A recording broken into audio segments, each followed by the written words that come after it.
That we call it. That's my buddy Chris Stewart from the Crimson Tide Sports Network. Always good to see you. What's up, man? You too, buddy. You know, that's kind of a thing that we say a lot in our business. Sometimes sincerely, sometimes not. The good to see you. The good to see you. It's comes out. Not that we don't mean it insincerely, but it comes out almost force of habit. But it's really, really good to see you. One of my friends in this business a long time, and that is it is great to see you. Yeah, it is. And I would imagine from your perspective, it's good to be seen. Better to be seen than viewed. It was dang close. Yeah. Dang close. You didn't want to have that funeral-ready description with, you look good. Gosh. Yeah. Guys, get ready. Yes. Not a good idea. People have told me today, man, you look great. I said, no, I don't. I just look like I did before I got sick. There you go. There's a difference. Alabama's here today. Is there any chance that they're going to be a decent football team in 2021? I really think the Saban guy's going to work out. Yeah. I think he's got a chance to be really good. It's really funny because there have been many times where we've come to this and I go, you know what Alabama was. Why would you not think they're going to be that again this year? Yeah. This is one of those years where it's kind of gone the other way, where you go, have you looked at what they lost? I know what they've got coming back, but how do you automatically just put them where you put them? And so, I get asked, had a couple of people ask me, is an Alabama broadcaster or somebody who follows the Tide, what do you think of Georgia being talked about as a team? I said, well, heck, they ought to be, because they've probably got more coming back that they know about, the proven commodities, than does Alabama. You know what the resume was. How does Brian Robinson handle being the guy? We know he was a great backup. He was a really durable, reliable, strong running back. How does he handle being the guy? We know what Bryce Young was at Mater Dei. We know how he's looked on the practice field. We know he looked good in the opportunities he got in place of Mac Jones, but there's no safety net. He's the guy. There are backups to him, but he's the guy the conversation starts with. The defense should be much better than it has been, but will it be? Are you going to be fortunate with injuries? Are you going to lose key guys at key spots that you can't replace? 2 years ago where the injury deal was just a disaster on the defensive side? It was pretty rough. Yeah, it was very rough. And then people wonder, what's wrong with Alabama? Well, go check the training room. I think it was a couple of years ago where had somebody come up to me and say, hey, what did you do on your voting for SEC media preseason polls, whatever? Yeah. Not that, half the time I don't even do that. And, whatever. It's something to talk about. But my stance is generally, until proven otherwise, I'm just not going to vote for anybody else. I get that. That's fair. Which kind of goes back to what you're saying. Fool me once, shame on you. Fool me twice, I'm a moron. Yeah, exactly. And and it's why I did say, when I asked a similar question earlier, if you stripped the name off the resume for this year's team, Georgia's the team I think that everybody points to.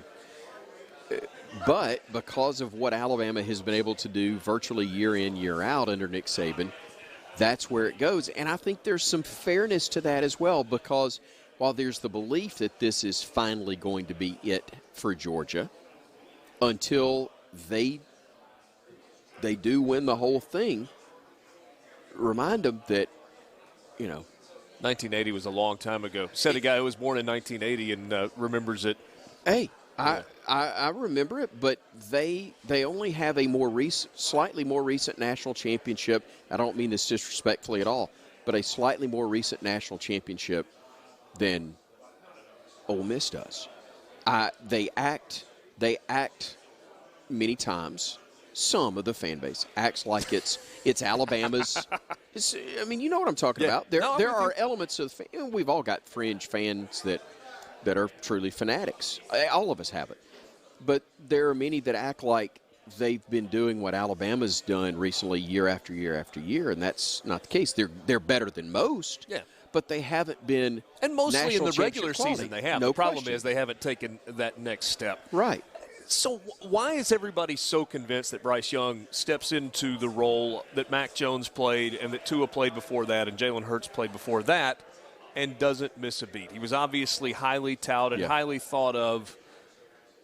Is it just always going to work in this era that we're in Alabama football, where whoever the next quarterback is, he's just going to put up numbers that make him a Heisman Trophy candidate? If the guys will follow the formula of the ones before them, then what is yes, that it formula? will.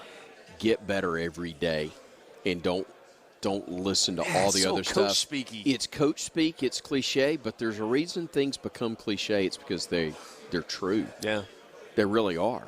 You know, he is able. Nick Saban is able to get guys to buy into the fact that what they did last year has absolutely no meaning or relevance to this year. You've seen what it looks like. You've seen what it is to be a championship team and to take care of business day in and day out. But that's the key. There aren't any shortcuts. You got to take care of today in today's business today. If you look ahead, you're going to have slip-ups. You're going to get beat. Can you handle all the different distractions that come? That may be an injury. That may be the loss of your starting position. It may be something like COVID. It may be NIL. Are you more – and that's the challenge now. Are you more concerned with your endorsement deals, or are you concerned with what it's going to take to get in the weight room and do the work necessary to become who you need to be physically and on the practice field and in individual workouts to make yourself the best player you can be? And if you do those things, the NIL stuff will take care of itself. The championship stuff will take care of itself. Do you think everything that comes out of Nick Saban's mouth is calculated? Virtually. And the backdrop for that is yesterday he says to the Texas High School Football Coaches Association that Bryce Young's approaching 7 figures in NIL money. And today he kind of walks that back a little bit. I'm not really going to talk about that. All he needed to do was get it out there once. Right. From a recruiting standpoint, he didn't need to go into detail. And look, it's not that he regrets what he said yesterday, right? I don't know. Man, and I'll be honest, I heard about what he said. I haven't heard the audio, if that audio even exists. Yeah. But I know the quote that was made or the statement that was made yesterday. And based on that, I think you can take it one of two ways. That's one time where he was speaking, and not out of school necessarily, but basically making the statement of what's, what they're actually dealing with today, and didn't necessarily want that to be said in this venue, in this setting today. But also, I don't as a believe recruit, that on the eve of his appearance in SEC Media Days, he accidentally says that. I would and you don't either. Not argue that with you in the least. I don't know that I have. Honestly, I'll look you dead in the eye and tell you, I don't have a belief one way or the other. That's fair. That's what it is, but it would not shock me either way. All right, couple of minutes left. I am curious because, from outside looking in, it's long enough. I mean, nobody's even arguing anymore greatest of all time in college football coaching. I mean, he just is. And I don't think anybody's arguing that at this point. In Tuscaloosa, you'd still have a debate, but that's miraculous to me. I think they're different eras, and they're tough to compare. And that's fine. Maybe you don't even need to compare the eras. True. But here's the question that I'm getting to. From a distance, we can look at it and be like, it's unbelievable. Sure it is. I'm curious if you're so close that you lose sight of how big a deal it is. No, and that's a great question. But I'll tell you the perspective I come from. As a child, having watched the Bear Bryant show every Sunday afternoon at 4:30, it didn't matter what game was on, it didn't matter what was planned.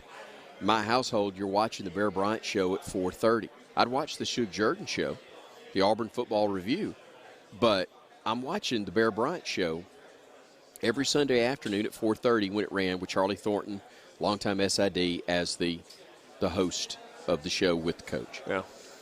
There are times where I will be standing there.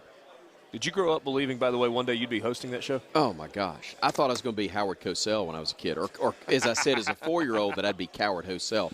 I didn't think that never crossed my mind. But there are times that I'll be standing there talking to him, and I don't mean that it necessarily in awe of him. I have a great respect. But it hits me how lucky I am. I'm going, holy cow, I'm in the Charlie Thornton role. I'm hosting the Alabama Football Coaches Show, and it's a guy who's going to be thought of historically in the same vein as Paul Bryant. That's pretty cool. Yeah. That's pretty cool. My job is no different than yours. You grew up an Ole Miss fan. You're covering Ole Miss athletics. It's a really, really, really cool thing to do. But the fact, and it would be cool regardless. I took phone calls on the postgame now during the Mike Shula era. You know, it's That was not less all cool. It's not all roses. No, I you're right. promise you that. And that's not a shot at Mike. It's just reality. I My point hosted is, the pre and post game for Ed Ogeron's last 2 years in Houston Nuts. yeah, Last 2 years. it's not a Purple Heart, but it's close. Yeah. But Hey, always great to see. I know we got to go. Yeah, wrapping it up. Hard time breaks. That's I how understand, it goes. brother. Can't wait to see you. What is it? The first week of October this year. Whenever we Whatever get it to is, hang week out, 4, it's week always 5. good. See you in Tuscaloosa next. Look forward to it. Thanks so much, Chris Bye-bye. Stewart from the Crimson Tide Sports Network. This is Sports Talk.